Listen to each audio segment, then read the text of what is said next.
that this span between 92 and 2014, almost that of 25 years, I simply forgot and went to my teaching days as a teacher. And I know that it is the noblest profession. The most important aspect of that profession is you remain with students.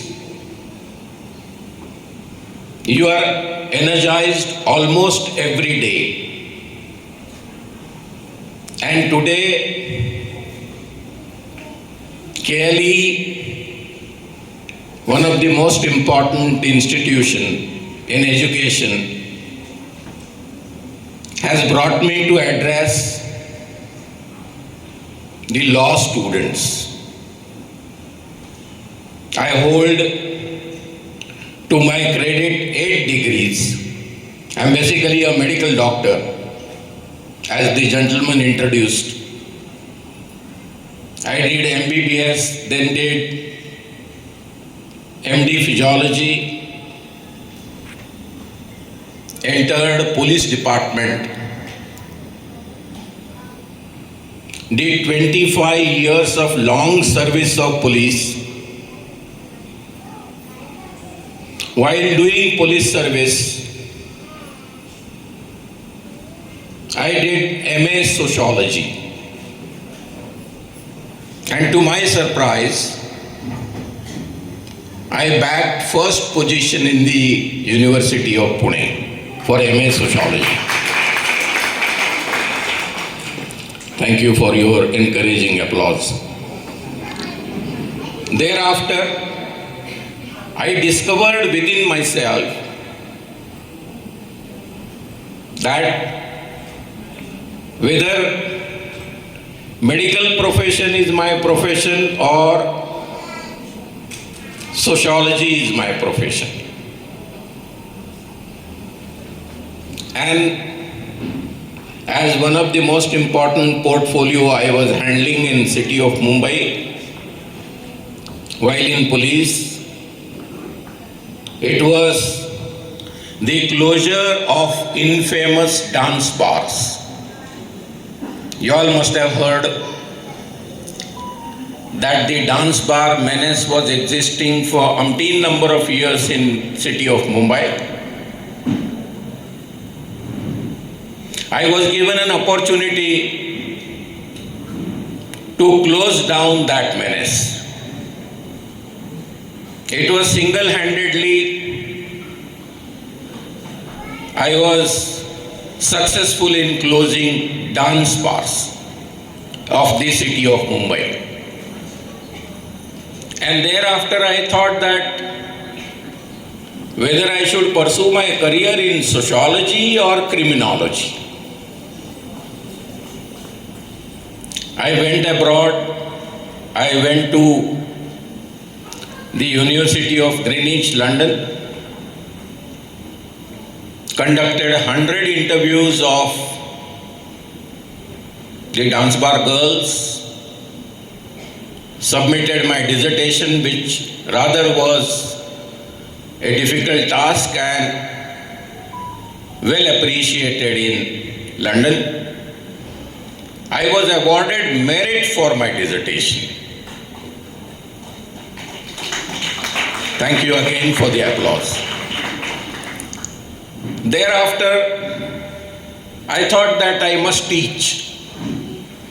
After having acquired good amount of information, knowledge, so there I said that let me consolidate myself with knowledge little more than what I had. Sir, then I did MA Economics. I got first class in MA Economics. Then I did MA Political Science. There also I got first class. I said, let there be some kind of a profession which can stop me, which will tell me, hey you, stop now. Enough is enough. I went for LLB. You all are doing it. Which gave me immense satisfaction. I did that full-time LLB when I was working with the governor of Maharashtra. I had a distinction of working with governor twice.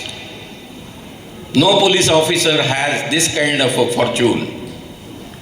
You are staying in Raj Bhavan, working with governor for 4 long years. First 2 years with Governor Dr. P.C. Alexander. Many of you must have heard. Number of policies in our country have been formulated by none other but Dr. P.C. Alexander. Thereafter, Shankar Narayanan, I worked hard. I had so much of time with me. It was such a privileged job that every day I could attend classes of my LLB course. You all know that it is not online, it is offline and you have to attend classes. So I attended, did my LLB. Thereafter I thought that since I have done my LLB, shall I go ahead and do the post-graduation of the law course as well? By then, I was sociologist, economist, political scientist, and then finally, I thought if with this amount of knowledge, if I decide to go ahead and work with United Nations, then what would be the requirement? Sir just told me that he would be visiting US, maybe Columbia University and one more, United Nations, of going into the field of human rights. Look, police rights. And then I thought that since I have done that job, maybe as a job because I was paid for it, I was not paid to violate human rights, but that is how people look at police. That these are the violators, not the protectors. This is the wrong side which is portrayed, depicted in the public domain. In reality, police is the perfect protector of human rights, if he decides to. And I have a wishful thinking that police must decide and protect human rights of the citizens. I did my LLM in human rights laws. I studied all human rights laws of the world, particularly European Union. Studied the kind of court functioning in the field of human rights and the way human rights are protected, propagated and delivered to the general masses. Friends, I must tell you that when I think of the LLB student, it gives me immense happiness, pleasure and creates a hope in me. Particularly during the times when we see all institutions have become defunct. Not by institution per se, but the functionaries in institutions have not been taking care of the institutions the way they should take care of. Now thereafter I feel that Sir told me about the sustainable development. Let me tell you, in sustainable development, there is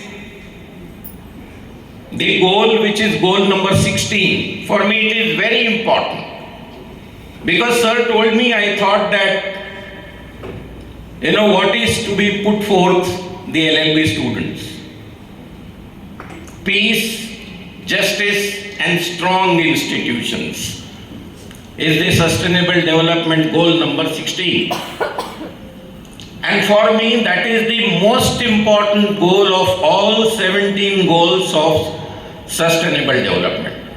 Peace. As a police officer, I am entitled to maintain peace and law and order. Justice. When the law students, law graduates, law teachers, lawyers, and judges, they are not there to deliver justice, but make justice accessible to the common man. What is important? Everything is existing, but is it available for the common man? If you make it available, and that is what is the intention of sustainable goal number 16, that you make that justice available to the common man. And the third most important is make institution functional. As I said that they have become defunct. Now it is not only in our country, but it is situation has gone to a kind of unpleasant level, not only here, but all over the world. Now we see the traffic tariff. For last 2 days, we have been talking about tariff everywhere in the world.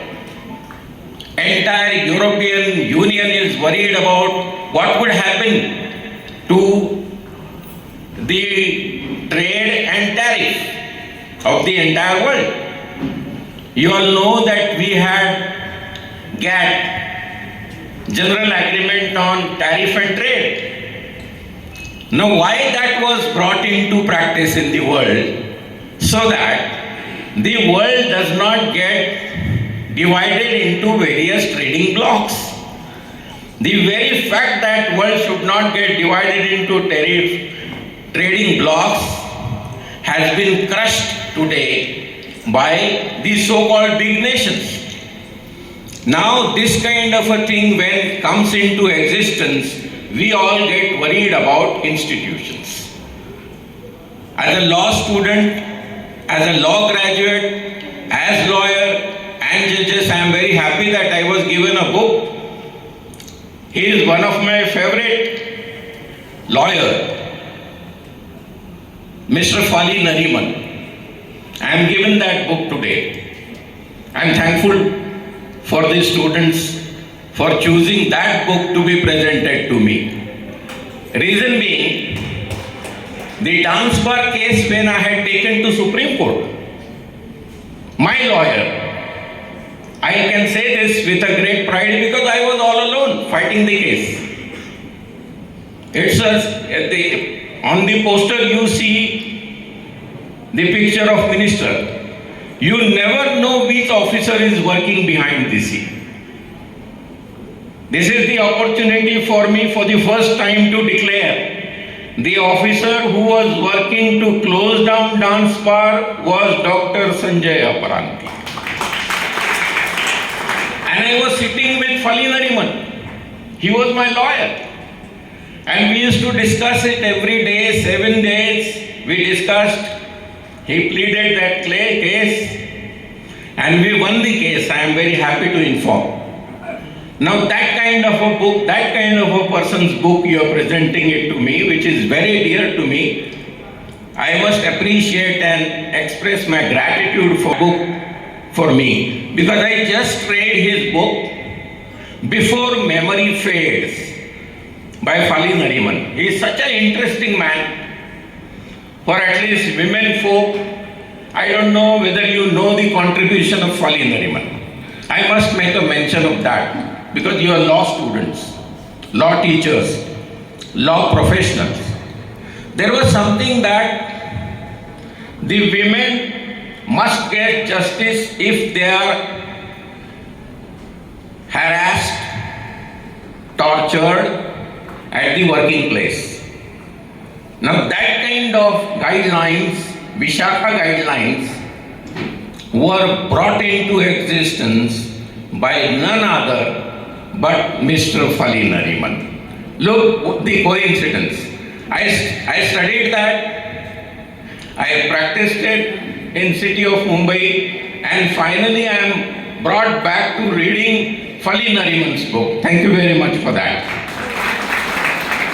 I am so very happy that I am standing before the law faculty people. Reason being, we say for democracy there are 4 pillars. Legislature, we all know what happens in Lok Sabha, Rajya Sabha. Need not talk about it. Then we go to executive. Executive is treasury benches, all ministers, and even the officials. We call them as permanent executives and temporary executives. Political executives and bureaucracy. IAS officers, IPS officers. The third pillar is press. Unfortunately, nowhere in the world the press has become dedicated to government. We call it as Godi media. Now, when the press is dedicated, what remains is judiciary. And judiciary at no cost should get dedicated to executive, because we know doctrine of judicial separation from executive. The moment we see judiciary becoming extended wing of executive, we are worried. That's the only place where every informed citizen, one who studies political science, one who studies sociology, one who studies law, is always worried about one and the only thing. The individual doesn't want judiciary to become dedicated to executive. At any cost, it has to maintain its independence. I appeal to all these luminaries of the law faculty that by every cost, they will work hard not to excel in the field of law, as lawyer, as judge, but will try and oppose the extension of executive to judiciary and will maintain independence of judiciary. I hope this message I must give you directly and in a very straightforward manner, because that is what we are worried about in our country right now. And that is rather a last stand if we want to save our vibrant democracy. I hope you all will take my message seriously, and apart from excelling in the field of law, you will try and maintain the independence of judiciary. Thank you very much. Jai Bharat, Jai Samvidhan.